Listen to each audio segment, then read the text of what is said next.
My name's Kai. I'm a project manager with Centregreat on the Mhontneddfechan River Scour Protection Scheme. We were appointed by the South Wales Trunk Road agent to undertake essential scour protection works on the gabion structure behind me.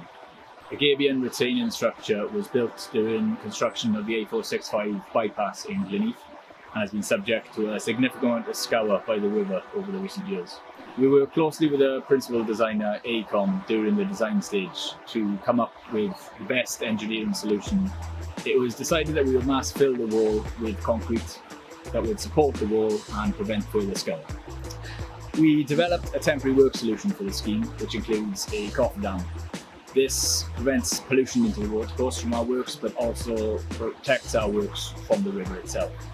We have a number of downstream silt protection measures in place, which include sedimats and silt curtains.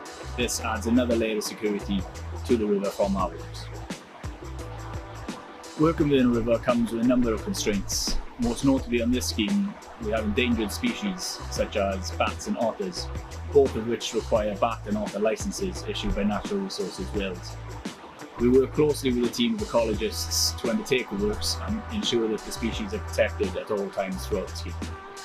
Despite the challenges faced in this project from both the Welsh weather and the ecological constraints, we work closely with our clients, our designers and our team of ecologists to run the job efficiently, and we aim to have the project complete before the fish migration period in October.